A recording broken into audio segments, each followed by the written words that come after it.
Et l'exil, ça a été dans un premier temps les camps. Donc je ne veux pas tout vous donner les détails. Si vous avez des questions à poser, vous pouvez au fur et à mesure. Bon, l'accueil des autorités françaises n'était quand même pas... comment dire, l'accueil du gouvernement français a fait que les gens se sont sentis vraiment dans une...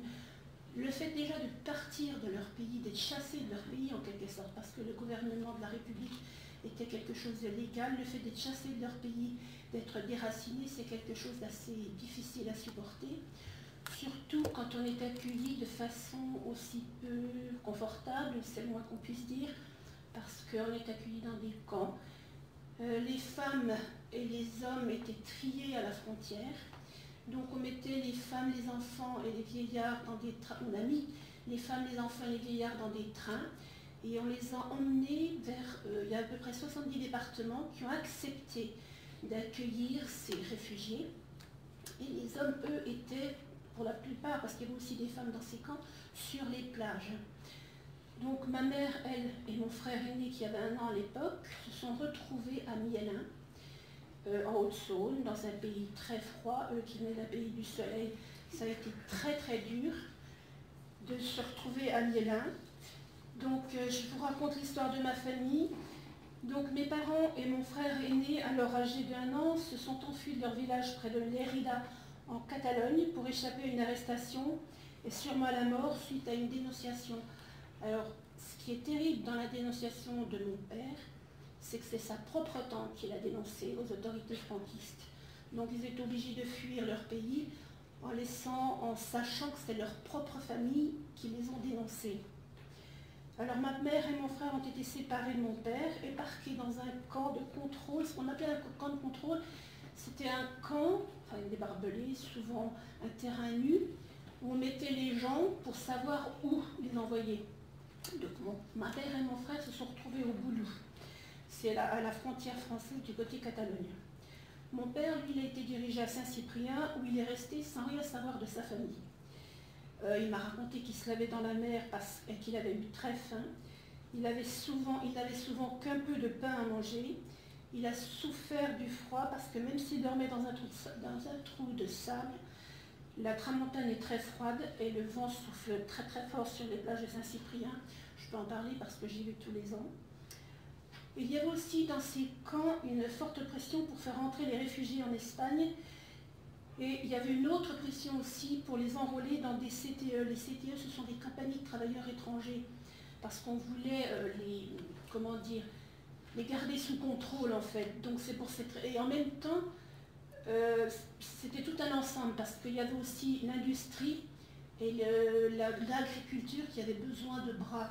Donc c'était une main-d'œuvre à bon marché. Donc mon père a été enrôlé dans une CTE, c'est-à-dire une compagnie de travailleurs étrangers. Il était dans la 623e. Cette compagnie était destinée aux travaux des champs et il a été envoyé dans la région de Limoges.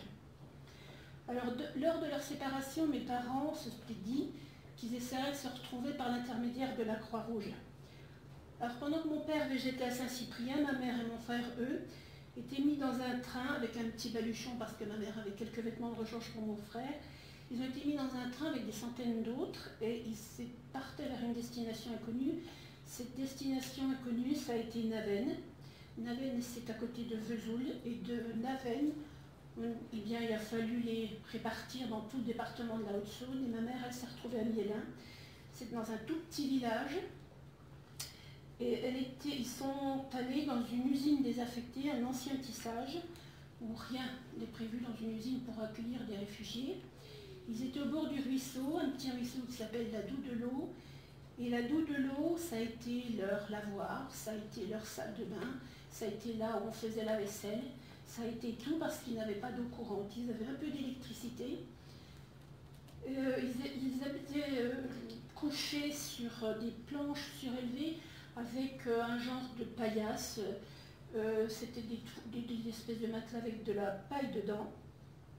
Et ils étaient chauffés par travée, ils étaient par travée de 50 personnes. Il y avait un seul poêle à bois pour 50 personnes dans une usine qui avait un plafond immensément haut. Donc vous pouvez supposer ils ont très froid, surtout pour des gens du Sud. Mon frère est tombé malade et il a été transporté à l'hôpital de Vesoul avec ma mère. Il en est, fin septembre, il en est ressorti le 23 janvier 40. Mais comme il était encore convalescent, on ne l'a pas renvoyé en Yélin, on l'a gardé à Naven, dans le centre de réfugiés qui était encore à Naven. Ce qui leur évita tous deux l'hiver 39-40 qui était très très très froid. Je pense que c'est ce qui a aussi sauvé la vie de mon frère, sinon il n'aurait pas été là. Ma mère a profité de son séjour à l'hôpital de Vesoul pour rechercher par l'intermédiaire de la Croix-Rouge, donc comme elle l'avait promis à mon père, qui lui était du côté de Limoges. Et mon père de son côté a fait la même chose parce qu'il a eu la chance de tomber dans une famille qui était très sympa avec lui, qui l'ont aidé. Ils avaient même des membres de leur famille qui étaient alsaciens et ils lui ont fait un faux laissez-passer parce qu'à l'époque, en 40, il fallait un laissez-passer pour se déplacer en France. Et cette famille a fait un faux laissez-passer. Mon père a pris le train en se cachant dans les toilettes pour arriver jusqu'à Milan pour retrouver sa femme. Et là, il n'a pas pu faire sortir ma mère et mon frère. Il a été obligé de trouver d'abord un travail et de quoi les loger. Sinon, on ne laissait pas sortir les réfugiés. C'est ce que mon père a fait. Et il les a fait sortir donc en mai 41. C'est-à-dire que ma mère et mon frère sont restés là de septembre 39 jusqu'au mois de mai 41. Donc voilà le parcours de ma famille.